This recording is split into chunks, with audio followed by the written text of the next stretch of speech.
సప్తవర్ణాల సమ్మేళనం హోళీ. మిఠాయిల్లో రారాజు మన ఆలివ్. అకేషన్ ఏదైనా ఆలివ్ మిఠాయిలతోనే. పేదవాడి కంట కన్నీరు తుడవటమే లక్ష్యంగా రాజకీయాలు ప్రారంభించి ఆంధ్రప్రదేశ్ రాష్ట్ర రాజకీయాల్లో ఒక ప్రత్యేక వరవడిని సృష్టించి, రాజకీయాలనేవి నాయకుల అధికారం కోసం కాదు, సామాన్య ప్రజానీకాన్ని అందలం మీద కూర్చోపెట్టాలనేటువంటి ఆలోచనకి స్ఫూర్తినిచ్చి రమారమి 11 సంవత్సరాల పాటు అవిశ్రాంతంగా రాజకీయ పోరాటం చేసి ఈ రాష్ట్రంలో ఒక కూటమి ప్రభుత్వం ఏర్పడడానికి, కూటమికి రూపకల్పన జరగడానికి కీలకమైన వ్యక్తిగా కేవలం యావత్ ఆంధ్రదేశంలో మాత్రమే కాదు, ప్రపంచ రాజకీయ చరిత్రలోనే తనకంటూ ఒక ప్రత్యేకమైనటువంటి ముద్ర ఏర్పరచుకున్నటువంటి పెద్దలు, మనందరి నాయకులు, జనసేన పార్టీ అధ్యక్షులు,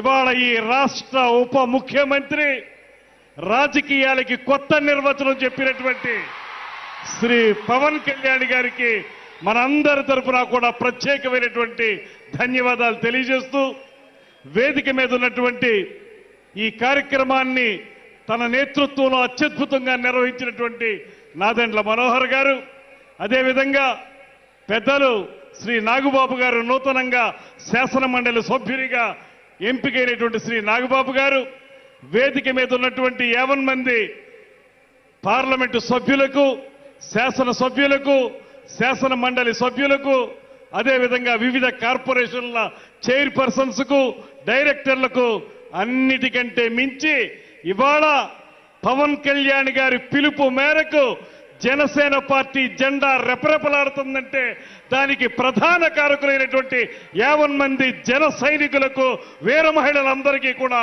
నమస్సుమాంజలి తెలియజేస్తా ఉన్నాను. Rome was not built in a day. ఒక మహానగరం ఎప్పుడూ కూడా రాత్రికి రాత్రే నిర్మించబడదు. ఖచ్చితంగా దాన్ని నిర్మించడానికి ఎంతో సమయస్ఫూర్తి ఉండాలి, అంకిత భావం ఉండాలి, పూర్తి స్థాయిలో సమయోచిత నిర్ణయాలు ఉండాలి. ఇవాళ నేను గమనించినటువంటి, నేను పరిశీలించినటువంటి పవన్ కళ్యాణ్ గారిలో తొలి నుంచి ఉన్నటువంటి ఆలోచనలు, అంకిత భావం, ఎలాంటి పరిస్థితుల్లో కూడా ఎత్తిన జెండాని కిందకి దించకూడదనేటువంటి నిఖార్సైనటువంటి రాజకీయ వాదం, సమయోచిత నిర్ణయాలు, దానికి మించి అలుపెరిగిన పోరాటాలు, ఇవే శ్రీ పవన్ కళ్యాణ్ గారిని రాష్ట్ర స్థాయిలో మాత్రమే కాకుండా జాతీయ స్థాయిలోనే ఒక అద్భుతమైనటువంటి నాయకునిగా నిలబెట్టినటువంటి లక్షణాలు అనేటువంటి మాటని ఈ సందర్భంగా నేను మనవి చేస్తున్నాను. 11 సంవత్సరాల పాటు నిర్విరామంగా సాగినటువంటి ఆయన ప్రయాణం ఏనాడు కూడా వెన్ను చూపనటువంటి వైనం. ఆ రోజు 2019లో మనందరం కూడా ఓడిపోతే, ఒకే ఒక్క సీట్ వస్తే కూడా మంగళగిరి ఆఫీసులో ఆయన చెప్పిన మాట నాకు ఇప్పటికీ కూడా చెవుల్లో గింగిరుమంటూనే ఉంటుంది. ఆయన ఒకే ఒక్క మాట చెప్పారు, ఓటమనేది నన్ను 1 గంట మాత్రమే బాధ పెట్టింది. ఆ తర్వాత నేను అనుకున్నాను, ఈ కంఠంలో ప్రాణం ఉన్నంత వరకు కూడా జనసేన పార్టీ జెండాని నిలబెట్టాలనేటువంటి మాటతోనే నేను ముందుకు వెళ్ళాలనేటువంటి మాట వారు చెప్పింది. అదే మాకు శిరోధార్యమైంది. ఇవాళ ఆయన మాట ప్రకారమే ఆయనతో కలిసి ప్రయాణం చేస్తా ఉన్నాం. ఇవాళ ఒక శాసనసభ్యుడిగా, ఈ రాష్ట్ర మంత్రిగా, అత్యంత కీలకమైనటువంటి శాఖలకి మంత్రిగా మీ ముందు నేను నిలబడగలిగానంటే దానికి కేవలం శ్రీ పవన్ కళ్యాణ్ గారు చూపించినటువంటి వాత్సల్యమే కారణం అనేటువంటి మాటని మీ అందరికీ స్పష్టంగా తెలియజేస్తా ఉన్నా. ఇవాళ అధికారంలోకి వచ్చిన తర్వాత మీ అందరికీ తెలియంది కాదు, అధికారంలోకి వచ్చిన తర్వాత విర్రవీగే ప్రభుత్వాన్ని మనం చూసాం. నోటికొచ్చినట్టు మాట్లాడేటువంటి దుర్మార్గుల్ని చూసాం. బూతులు తప్ప మరొకటి తెలియనటువంటి నాయకుల్ని చూసాం. ఇవాళ పవన్ కళ్యాణ్ గారిని చూడండి. ఆ రోజు ప్రతిపక్షంలో ఉన్నప్పుడు కూడా ఎప్పుడూ కూడా ఆయన మాట మేరలేదు. ఒకే ఒక్క మాట ఆయనకి చెప్పారు, రేపు అధికారం వచ్చిన తర్వాత మీ పరిస్థితి అవుతుందో గమనించుకోండి అనేటువంటి మాట మాత్రమే ఆయన చెప్పారు. ఇవాళ అధికారంలోకి వచ్చిన తర్వాత మీరు చూస్తా ఉన్నారు, కీలకమైన శాఖలు పంచాయతీరాజ్ శాఖ కానీ, అటవీ శాఖ కానీ, నీటిపారుదలకు సంబంధించినటువంటి జల్ జీవన్ మిషన్ కానీ, ఇటువంటి అంశాలు ఉన్నటువంటి మంత్రిత్వ శాఖలో నిరంతరం కూడా వాటిని ఏ రకంగా ప్రజలకి చేరువుగా తీసుకురావాలి, ఏ రకంగా వాటి ద్వారా పేద ప్రజల కంట కన్నీరు తుడవాలనేటువంటి తపనతోటి నిరంతరం ఆలోచించేటువంటి వ్యక్తి శ్రీ పవన్ కళ్యాణ్ గారు. అందుకే వాళ్ళు ఎన్ని మోగినా కుక్కలు అరుస్తాయి, అరిచిన కుక్కల్ని మనం ఏం పట్టించుకోక్కర్లేదనేటువంటి మాటతోటి ఇవాళ ఆయన చేస్తున్నటువంటి కార్యక్రమాలు నేనొక్కటే మనవి చేస్తున్నాను.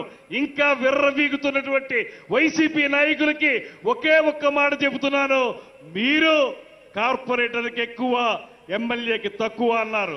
ఇవాళ నేను చెప్తా ఉన్నాను, మీ తండ్రి రాజశేఖర్ రెడ్డి కాకపోతే నువ్వు కనీసం కౌన్సిలర్ కూడా అయి ఉండేవాడు కాదనేటువంటి మాటని ఈ సందర్భంగా నేను మనవి చేస్తున్నా. ఆయనకున్నది ఏనాడు కూడా తన వెనకున్నటువంటి వ్యక్తుల గురించి ఆయన ఏనాడు రాజకీయాల్లో ముందుకు వెళ్ళలేదు. తన ముందున్నటువంటి ప్రజానీకాన్ని, తన వెంట నడుస్తున్నటువంటి జన సైనికుల్ని దృష్టిలో పెట్టుకునే ఆయన రాజకీయాన్ని నడిపారు. అందుకే ఇవాళ ప్రపంచ వ్యాప్తంగా ఒకే ఒక్క మాట చెప్తున్నారు, 100% స్ట్రైకింగ్ రేట్. నిలబెట్టిన 21 సీట్లు 21 సీట్లు నెగ్గటం, నిలబెట్టిన 2 ఎంపీ సీట్లు 2 నెగ్గడం అంటే రాష్ట్ర రాజకీయాల్లో కాదు, జాతీయ రాజకీయాల్లో కాదు, ప్రపంచ రాజకీయ చరిత్రలోనే ఈ రకమైన రికార్డు మరే పార్టీకి, మరే రాజకీయ విధానానికి లేదనేటువంటి మాటని ఇవాళ ముక్త కంఠంతో అందరూ చెప్తా ఉన్నారు. ఈ సందర్భంగా ఒక్కటే నేను మనవి చేస్తున్నాను, ఒక సరైన దిశానిర్దేశం ఇవాళ మనకు చేయబోతున్నారు శ్రీ పవన్ కళ్యాణ్ గారు. మన ముఖ్యమంత్రి గారు చెప్పినటువంటి బాట ఏదైతే ఉందో, మనకు చూపిస్తున్నటువంటి ఇద్దరు కూడా, ఒక పక్కన గ్రేట్ విజనరీ ఆఫ్ ఇండియాగా పేరు పొందినటువంటి చంద్రబాబు నాయుడు గారు, మరో పక్కన పేద ప్రజల కోసమే రాజకీయ పార్టీ నడుపుతున్నటువంటి శ్రీ పవన్ కళ్యాణ్ గారు. వీరిద్దరి పైన ప్రపంచంలోనే ఉక్కు మనిషిగా పేరు పొందినటువంటి నరేంద్ర మోడీ గారు, ఈ ముగ్గురు కలిసి ఈ కూటమి ప్రభుత్వం ఈ రాష్ట్రాన్ని సువర్ణాధ్యాయంగా మలచడానికి సిద్ధంగా ఉందనేటువంటి మాటని మరొకసారి మనవి చేసుకుంటూ, వారిచ్చే దిశానిర్దేశంతో ఒక పక్కన పార్టీని బలోపేతం చేసుకోవటం, మరో పక్కన ప్రభుత్వాన్ని మంచి ప్రభుత్వంగా ముందుకు తీసుకెళ్ళడానికి నిరంతర నిర్విరామ కృషి చేస్తామనేటువంటి ప్రతిజ్ఞని తెలియజేసుకుంటూ, మరొక్క మారు మనం ప్రజలకి పునరంకితం అవుతాం అనేటువంటి మాటని మరొక్క మారు మీ అందరికీ తెలియజేసుకుంటూ, ఈ అవకాశం ఇచ్చిన పెద్దలందరికీ కూడా నమస్సుమాంజలి తెలియజేస్తూ సెలవు తీసుకుంటున్నాను. నమస్కారం. జై జనసేన. సుమన్ టీవీలో మీ పర్సనల్ అండ్ బిజినెస్ ప్రమోషన్స్ కోసం కింది నెంబర్కి కాంటాక్ట్ చేయండి.